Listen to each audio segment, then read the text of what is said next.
Thank you so much for coming tonight. It's a very special tonight. This room is full of some of the most amazing performers that Sydney has ever seen, I think. And I'm so proud to have you here. Many of you are going to be on stage tonight. Some of you who don't know that they're going to be on stage tonight. And, but I just wanted to tell you that I've called this show Tales from the FOGG, My Life and Loves, because over my life I've come to love every one of you when I've seen you and I've met you over those years, and you've enriched my life in an extraordinary manner. Miss Blush I first saw at the Taylor Square Arts Festival, the very first one, and she was wearing nothing but white paint. So she was very noticeable. And I was looking for a screen for my projections at the time. And I thought, excuse me, miss, would you mind if I projected on you? Would you mind being part of my light installation? And behind me here you'll see one of the very first filmed light shows, because when light shows started, of course, in the mid-60s, there wasn't very fast film, and there wasn't very fast slides. Oh, I didn't say anything funny. And it wasn't later on until I met Eddie Van der Madden, who had actually been working down at Johnny Allen's Arts Factory. And then, of course, Johnny Allen lost the lease, and Eddie Van der Madden never understood things like that, and he was very grumpy with Johnny for cancelling the show. And he came up to my place and said, "Foggy, can I come and work for you? I don't want to work for that Johnny Allen anymore." Which was very unfair, because the council cancelled Johnny's lease. It wasn't his doing. And of course I've had a long association with Johnny as well, because I met him at the University of New South Wales when I was trying to produce live shows that incorporated my lighting effects, which I've been working on for many years, and my light sculptures, which I've talked about before, and combining those with what I think are the two greatest arts that humans have produced. And one is music, and the other is humour.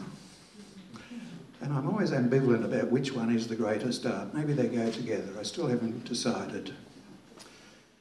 But I also have to talk tonight, because it's a special night tonight with the Cabaret conspiracy crowd. That wonderful organisation that began in Darlinghurst and started the great cabaret movement, which is all over the place now. Started by Johnny Allen and Fifi Lemon. And it was about a year ago, strangely enough, to the day, that I was last in touch with Fifi. And I was working on my archives, and I wanted to find out more about the history of cabaret conspiracy.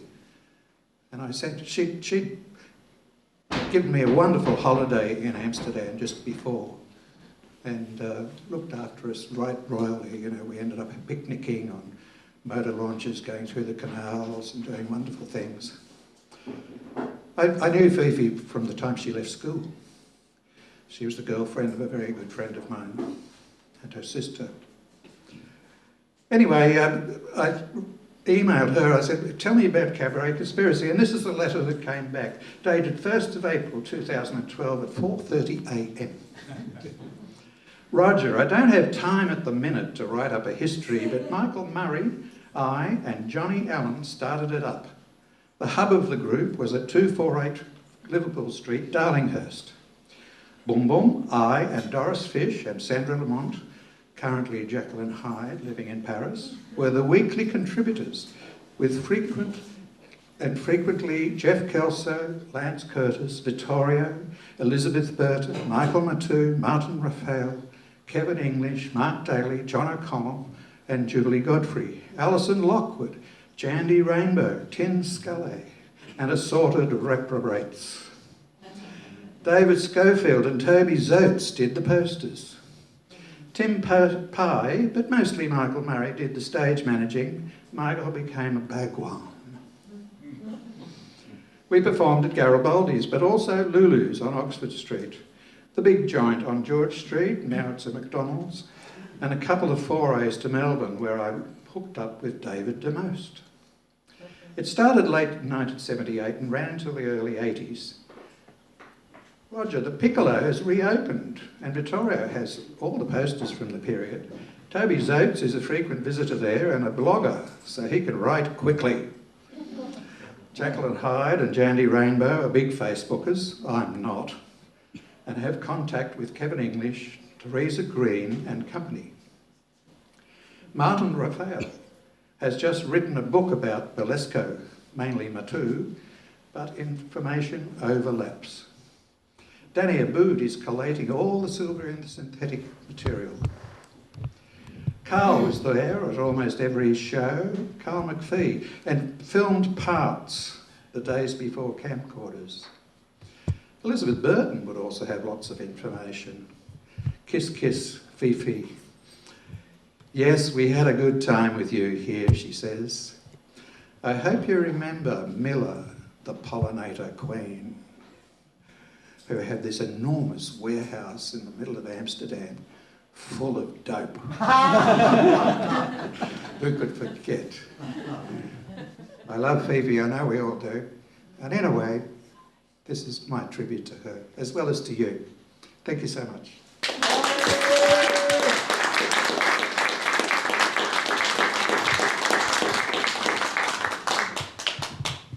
Thank you, Roger. Johnny Allen is just over there on the right, and he's about to talk to you, yes? Show you pictures. And show you pictures, yeah. It's the story of the Paris Theatre and the Cabaret conspiracy. Enjoy. Thank you, Roger. Johnny Allen is just over there on the right, and he's about to talk to you, yes? Show you pictures. And show you pictures, yeah. It's the story of the Paris Theatre and the Cabaret conspiracy. Enjoy.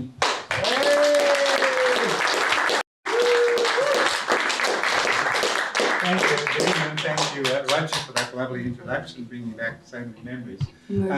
Last week, for those that came along and we tortured with the Ninja story, we're going to move on a little bit this week, and we're going to sort of have a look at what happened after that. After living in Nimbin for about a year after the festival, I began to get the jack of the sort of patriarch a little bit. And came in contact and heard for the first time the LP by Patti Smith called Horses, with that wonderful opening line, Jesus died for somebody's sins, but not mine. So I immediately thought I have to sort of learn more about this amazing person. This was the sort of a breath of fresh air in terms of the sort of, the thinking and the energy that had been coming around the rock and roll scene. So it took me a little while to get the wherewithal together. Popped on a plane and went off to mid-1970s America. Arrived on the 4th of July, 1776, and of course went straight to the Mecca, CBGB's. This is where the punk movement all began. Anyone that's ever been there would recognise it immediately. The toilet was fairly famous down the bottom left-hand corner. We'll have a few interesting stories to tell. By the time I got there, Patti Smith had fallen off the stage in Florida and broken her neck. So it was some time before I actually managed to catch a Patti Smith concert. But eventually, of course, I did. Thanks, Alex. I kept a scrapbook during this whole time and sort of, I still have these series of scrapbooks, just sort of, piecing together what was going through my life and my head and my experiences at the time. So this is a little bit of reflection of New York punk. This is the wonderful magazine that documented it all. And there was also a lot of fantastic theatre going on. I think it was a golden era for New York in much the same way that I think 70s Darlinghurst was for Sydney. This beautiful gentleman at the bottom is actually the guitarist Ivan Kroll from Patti Smith Group. And I got to know Ivan pretty well, and Ivan was shooting a film, just like a couple of young people here tonight are shooting films of the Cabaret. Ivan was up at the back with sort of his camera every night, shooting all the highlights of the New York punk movement. He was there when sort of all the bands came through, when the Dam, the first English group, came over, etc. So I got chatting to Ivan and told him that when I went back to Sydney, I was going to start a punk rock venue. And Ivan volunteered that he would send over his film when it was released to Sydney. So eventually I got back to Sydney, and there's me with my scrapbook. And within a couple of weeks, really, I have to say Sydney was almost shell-shocked at that time. We were in the middle of a major recession, although we hippies really didn't notice that very much. So half the town was sort of shell-shocked and empty. This was the Paris Theatre that sits right at the bottom, or sat right at the bottom of Oxford Street opposite Hyde Park. It had been designed by Walter Burley Griffin, the architect who designed Canberra, and his wonderful wife Marion Burley Griffin, who did all the inside interiors out of brown tile. And Hoyts had used it as their premier movie theatre for their long-running 70mm movies. So when I took it over, it had just finished a year-long season of The Sound of Music. So from The Sound of Music to punk rock. Not a bad transition. This is me in front of Paris. And I looked around town, and the only sort of punk new wave band that I could find that didn't look really all that promising was a band called Johnny Dole and the Scabs. But I thought, anyway, if that's what there is, that's what we work with. So I started doing concerts with Johnny Dole and later Psychosurgeons, etc. Eventually, a few more bands started coming. This is Ignatius Jones. Believe it or not. He put together his own unique contribution to punk rock called Jimmy and the Boys. And this was finally the premiere of Blank Generation, Ivan Kroll's film in Sydney. This attracted quite a bit of interest from those who sort of were ready to absorb what the punk message was all about. Also, I had been sent by a friend over in America a short film of Devo, the De-Evolution band from Detroit, a great little band, and together these really introduced, I think, sort of the concept of new wave to Sydney. Here are some shots in the States of Devo. One unusual pairing of Blank Generation with Mick Lachine's documentary on Ayers Rock, or beautiful poetic film on Ayers Rock. You might think it's an unusual combination to go from Uluru to Blank Generation, but kind of worked in a way. And finally, Sydney started producing some of its own punk rockers. This is a lovely girl called Carmel that was managed by Ian Hartley, who started up Spurt magazine. And she really was the sort of, the first manifestation in Sydney of real punk rock style. Her head was completely, she was a beautiful looking woman. Her head was completely shaved with a very large swastika painted on it, which caused a bit of attraction back in the mid-70s in the streets of Sydney. This is Spurt magazine, which Ian Hartley started. That's Simon from Simon and the Diamonds. And Spurt and the Paris did quite a few things together, sort of really kind of looking back to the history of rock and also sort of taking it forward to Devo and Blank Generation. Some of the denizens of punk. But one of the things that really sort of pleased my heart was we started doing Cabaret. I sort of ran the theatre as a mixed venue. The idea was that screening movies such as the Divine movies would pay for the losses on the line.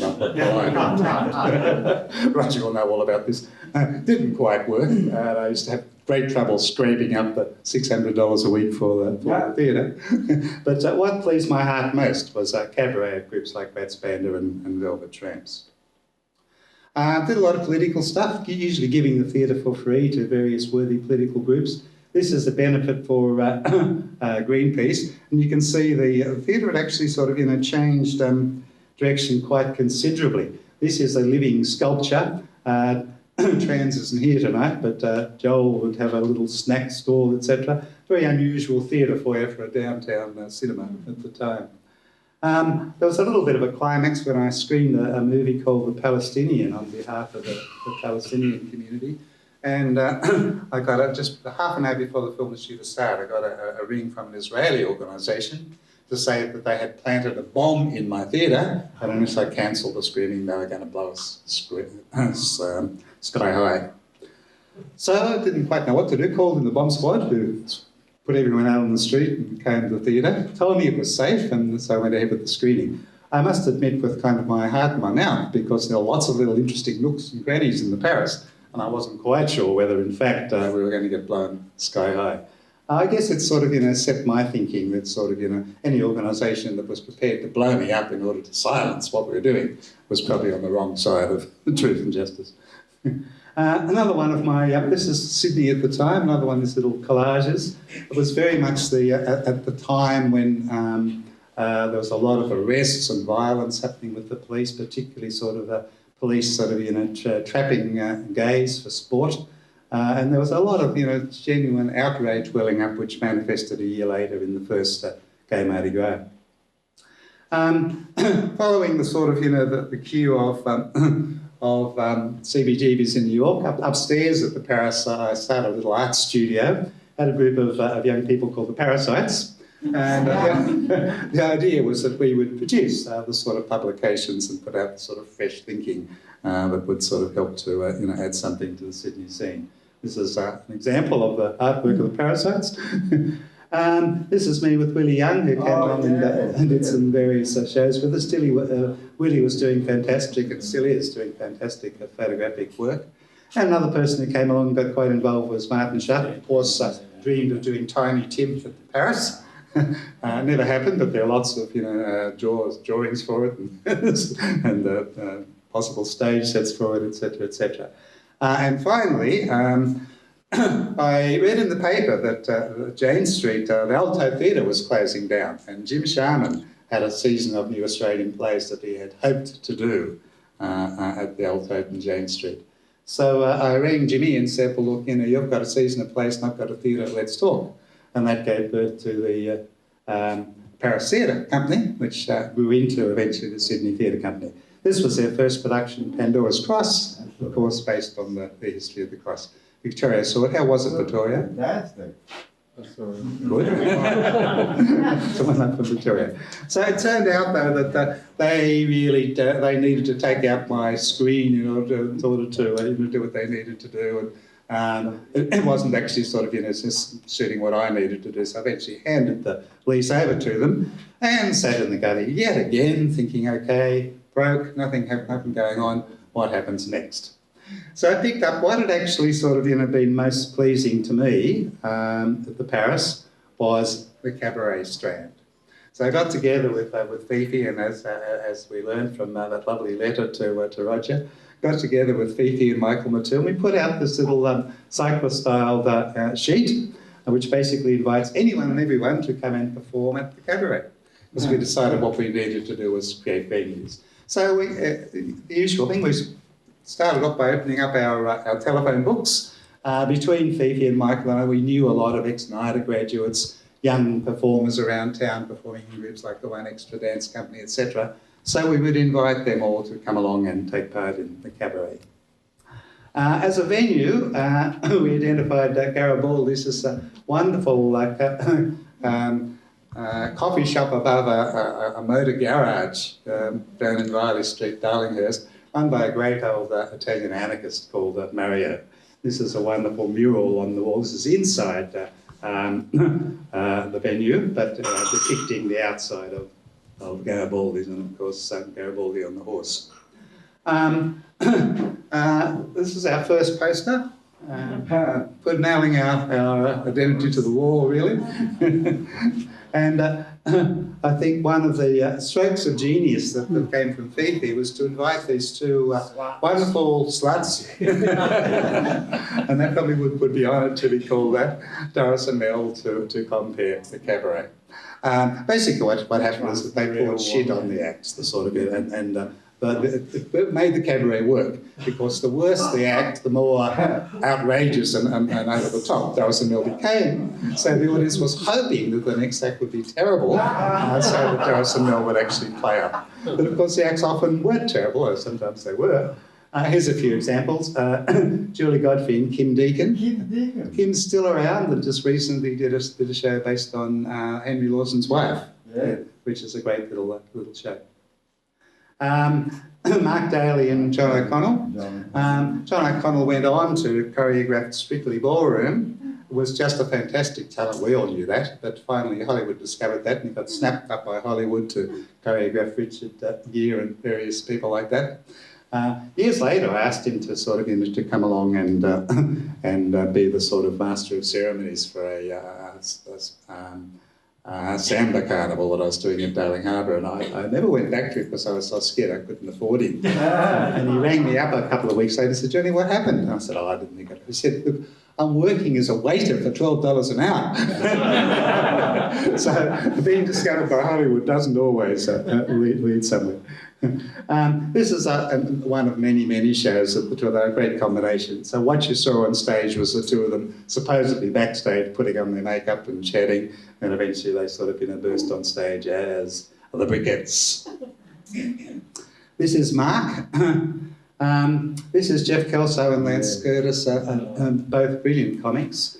Sadly, Lance fell off a balcony and killed himself many years ago, but Jeff has still been performing and is highly regarded as a bit of a comic genius in the Australian theatre. This is from Velvet Tramps with Michael, and Michael with Michael Shirley and George Smilovici. George was a sort of good-looking young blade comedian who we all used to send up all the time. And we eventually sort of formed a sort of cabaret family and would do sort of, Blue Hills type shows each week, which we'll see in a moment. This is Simon Reptile, being hippie. This is a wonderful performer called Sasha Soldato, who again, sadly, is no longer with us, who would just stand there and do excerpts from his wonderful work, The Adventures of Rock and Roll Sally with tambourine, and that was very funny and very moving. On this particular night, we sort of ran an open stage so that anyone who wanted to put their name down could take the stage. And this young girl from Adelaide sort of came along. She was very mousy and sort of very quiet, so we didn't have many expectations.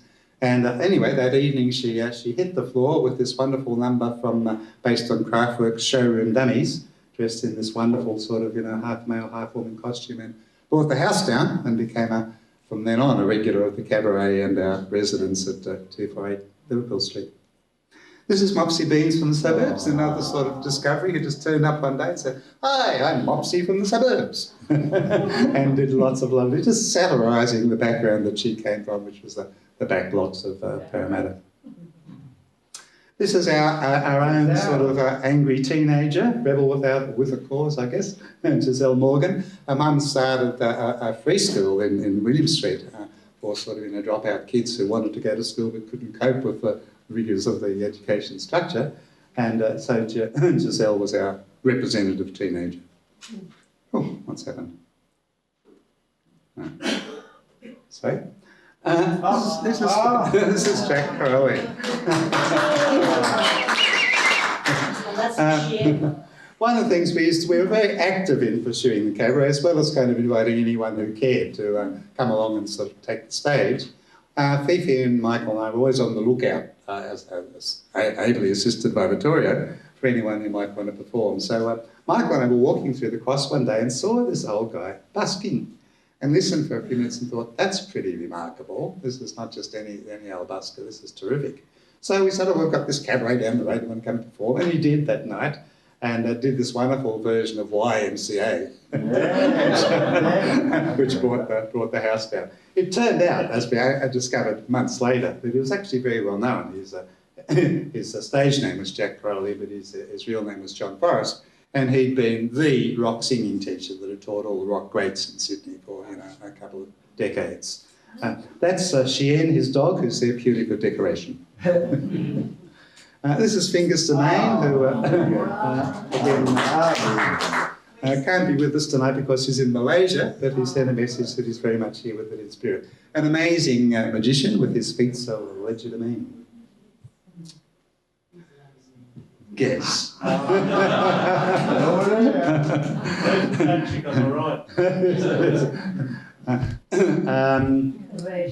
A typical sort of chaotic night at the Cabaret, with Victoria obviously sort of, having great fun, and Boom Boom looking a little bit sad and isolated and all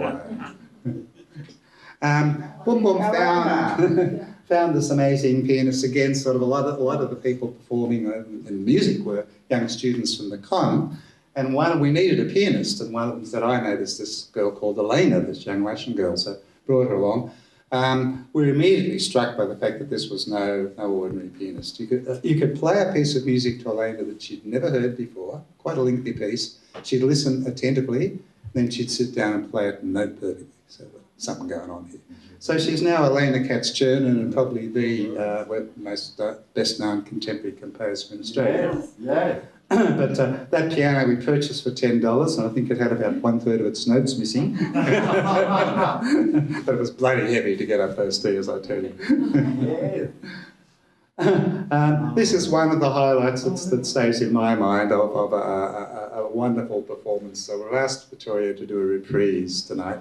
He told me the other day that Michael Matu did his makeup, and beautiful makeup it is. But this is a highlight of Victoria. Who's the other guy? Who's the other guy? I don't know, some Ringian off the Johnny street. Allen. Some Ringian.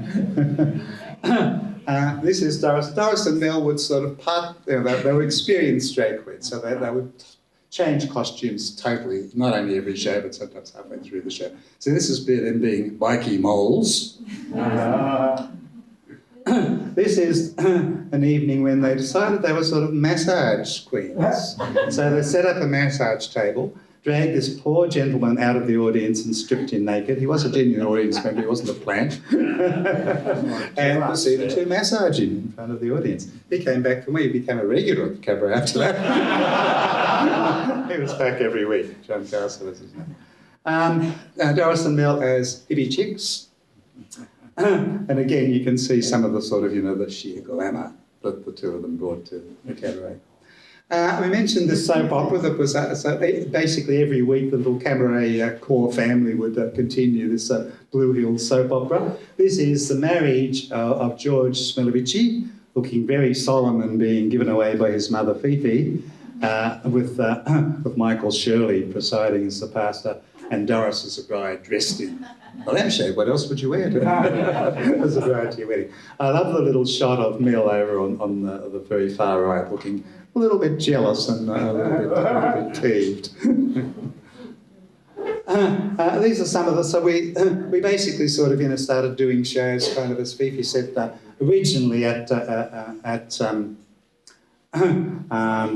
Garibaldi's, but then sort of all around. Side Effects, the old Morris Brothers High School up in Darlinghurst became a venue for a little while, and most of these particular handles and posters are done by David Schofield, a wonderful artist who came over from New Zealand.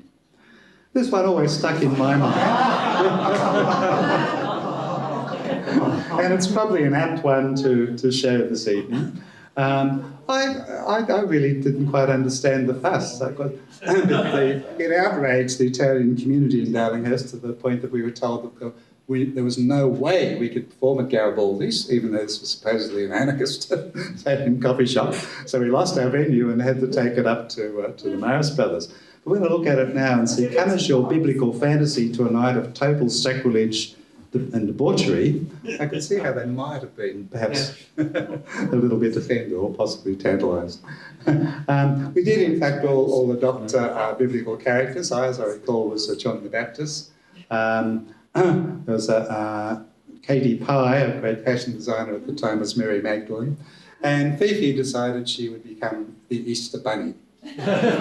So she set up a little hutch at the back of the auditorium, the room where we were performing, and invited anyone in the audience to come and pluck her.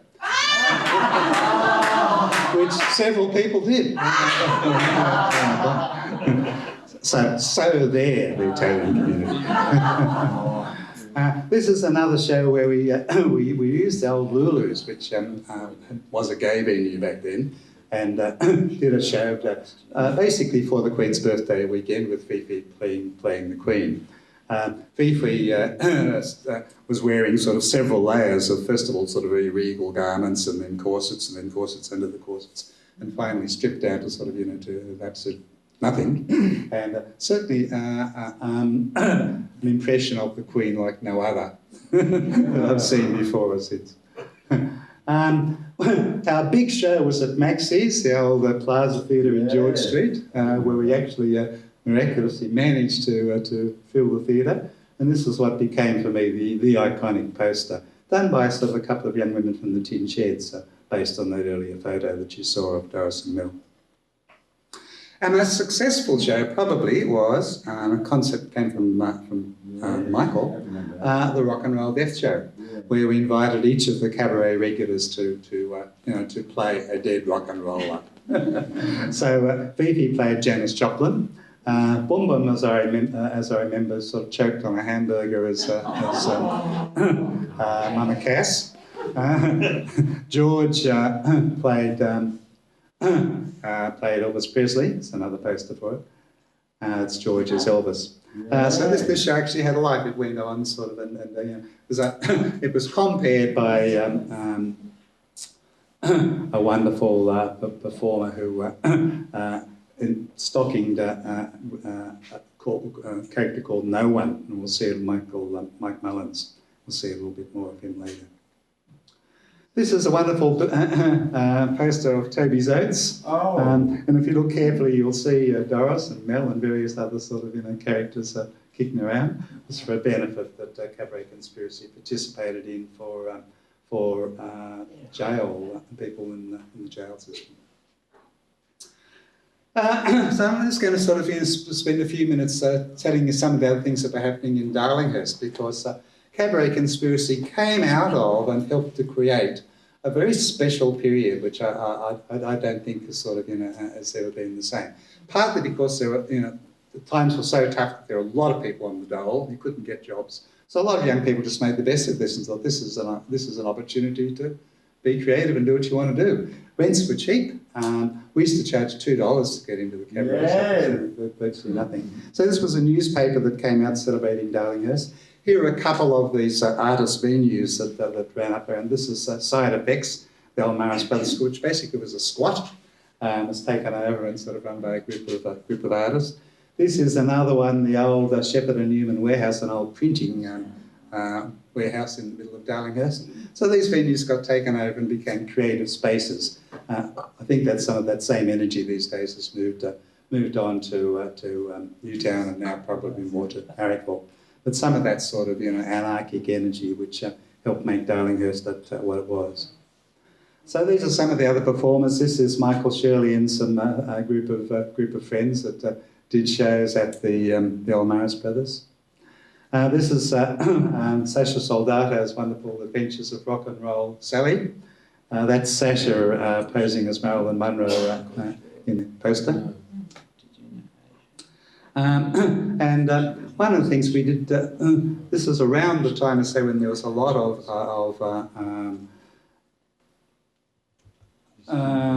police sort of cracking down on gays and sort of hunting gays and sort of gate crashing gay venues, etc. So we started up a theatre company called the Sydney Gay Theatre Company, which I started with, and we did a show from England called As Time Go By, which starred, of course, Doris Fisher. These are some of the midnight shows that Doris put on at the time. Girlina, cheap and nasty, you understand? Sluts a go-go. Very Doris. And then Michael Matu, who I'd been communicating with by letter when he was in South America and I was at Paris, and wanted to come over and start a theatre company in Sydney. So by the time he came back, I'd lost to Paris, but he came and did some performances at Cape Cod, and then started a wonderful company called Sideshow with Burlesco, which performed initially at Garibaldi's and then around other venues around Sydney. This is some of the cast of Burlesco, including Simon Reptile and Fifi. And then in a wonderful squat, because one of the things that characterised Darlinghurst was that the Department of Main Roads had bought the entire strip of buildings right through the middle of the suburb in order to build an expressway. A great way to destroy a suburb, just, take 2 blocks right through it and sort of turn them into empty wrecks. So one of those was an old pub on the corner of William Street, which was a squat, where Michael did this wonderful production of Cabaret Debris that he'd done at the Roundhouse in London and recreated out here with Cabaret Debris. A couple of shots, that's the menu. Lovely shot of Michael.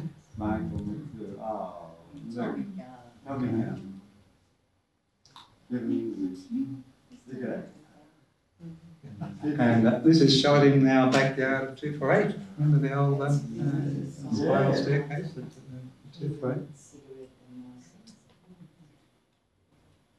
So Michael and Kevin English. Yeah. Interesting. Boom Boom commented last week Kevin English sort of went right back to Nimbin. Also went right back to the Arts Factory where he performed with Salvador Marucci back at the Arts Factory a whole decade before. Wonderful performer, now living in northern Queensland. And finally, a wonderful, incredible Matu.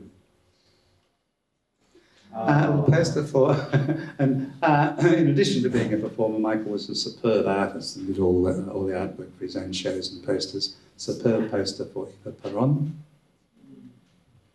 And adopted a wonderful nightclub down at the Strand Arcade between George and Pitt Streets, called Stranded, where they would do nightly shows. A poster for one of those. This is a poster. Michael's Matu's biggest dream was always to do a production of Lulu starring Fifi, and planned it many times and in many venues. Never quite happened, but he did end up doing a wonderful poster for it, which I think still stands as a real tribute to Michael and to Fifi. So, Cabaret Conspiracy now picked itself up. A lot of the artists have got rather sick of performing for $8.40 and wanted to sort of, to branch out a little bit. So we looked around to sort of whether we could sort of find a bit of a more commercial venue. Our first foray was at the old Fountain Hotel, at the old Rex Hotel in King's Cross, which sadly is no longer with us. Didn't work very well because this sort of a pub turned out not to be a great venue to do cabaret. However, Boom Boom had a go at it, and Jeff Kelso had a go at it.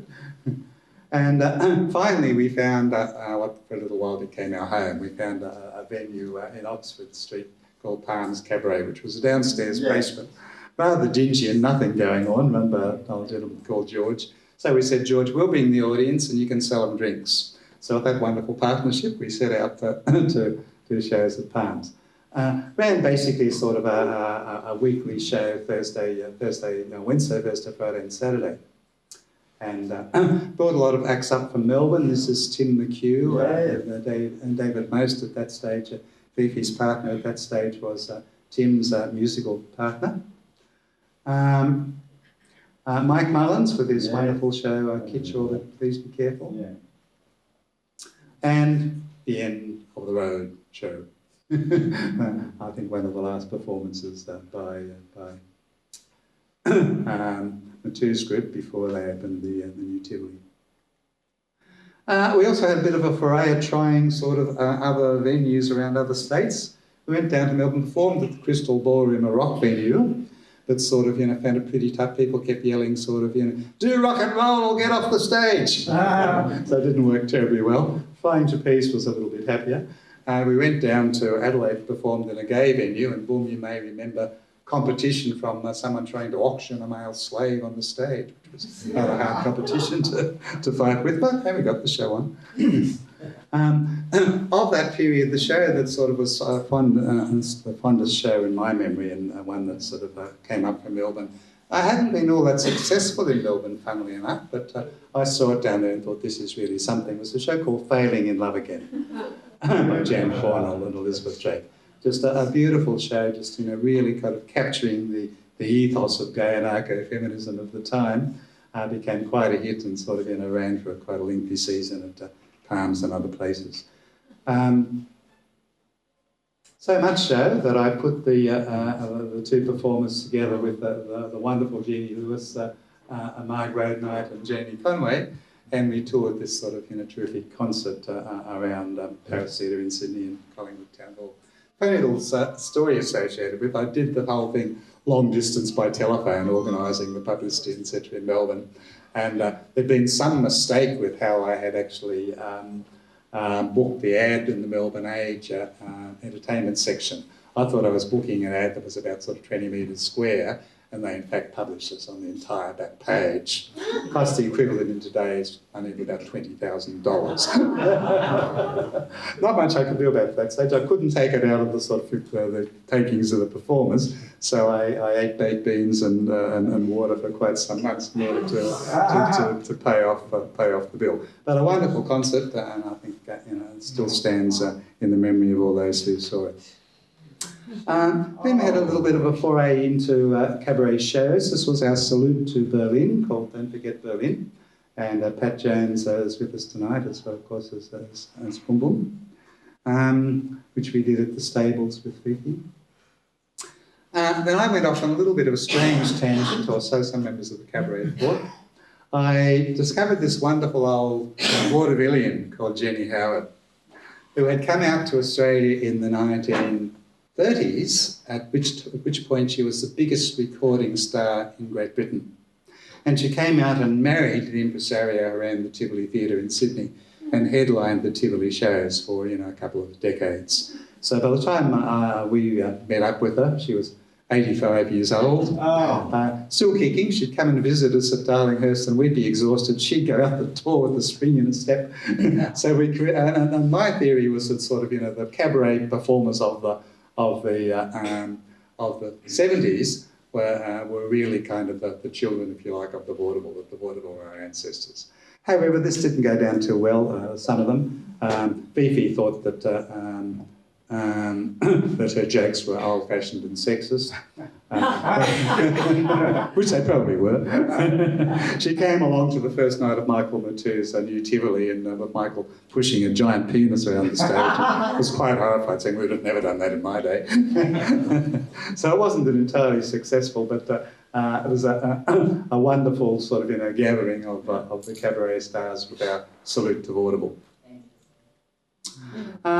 Then sort of the cabaret continued for a few years and did a few interesting things. This was the first Australian cabaret festival with some of the stars. You'll recognise the gentleman up on the top logo banner who's with us in the audience, I believe, here tonight. And it was quite a great little festival, eventually picked up by Adelaide, and I think still continues to this day. I got invited to go down to Adelaide and run a club for the Come Out Festival. The festival happens every 2 years between the Adelaide Festival. And got thrown in with this remarkable gentleman called Andy Grucci, a remarkable photographer who first introduced me and Willie Young and many others to the art of slide projection. So basically we had an old warehouse where every night we would create an entire news show just based on throwing together a projected set, and had a bunch of 20 or so performers that would improvise and throw the show together. Quite stunning sort of shows and great atmosphere. So I came back to Sydney determined that we might introduce something like this to Sydney, and talked to Stephen Hall, the then director of the Sydney Festival, managed to convince him that Sydney Festival needed a festival club. So we found an old venue, a new school hall in Plunkett Street in Woolloomooloo. Ian Grucci and a couple of others came up from Adelaide, and we created the very first Sydney Festival Club, which really became a bit of an underground alternative venue.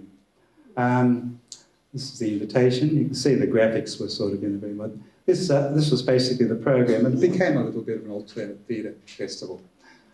Didn't work all that well as a festival club because Sydney really is too big a city for that to happen the way it happens in Adelaide.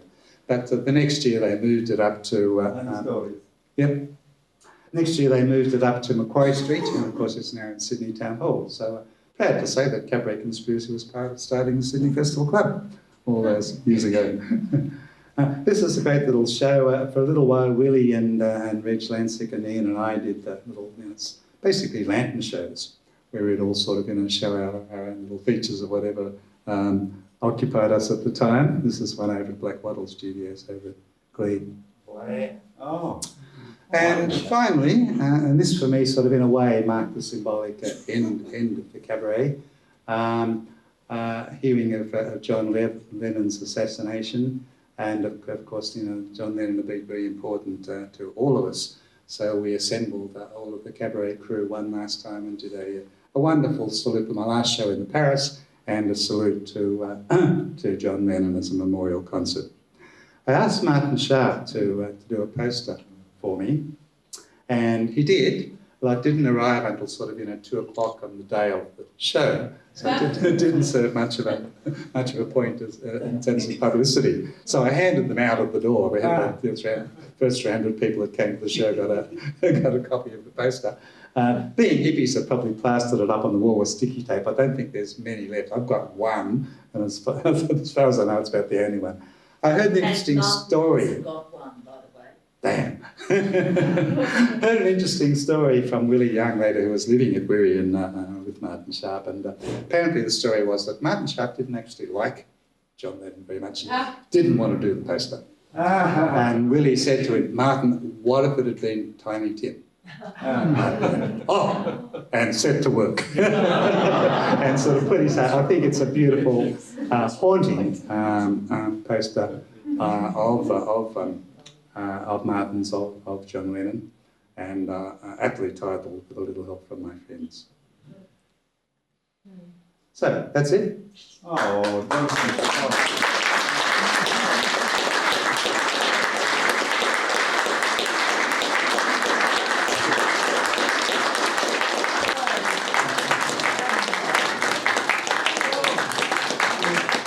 Very kind, thank you. We now have a little treat for you. At a certain stage with the cabaret, we experimented with putting on rock groups at interval.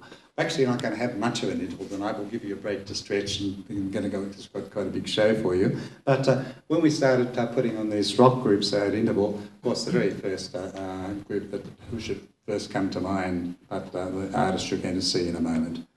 So from the 70s, from a film called Once Around the Sun.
Once I lived the life of a millionaire.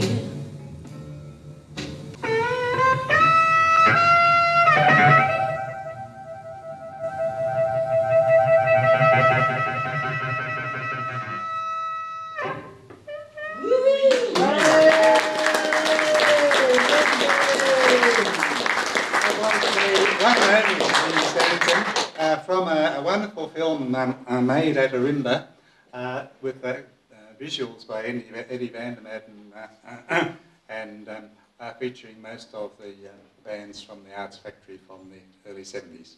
We're going to take a short break to reset the scenery, but it will literally be short, and we'll call you in literally 10 minutes' time for a never to repeat it live cabaret conspiracy show. Thank you.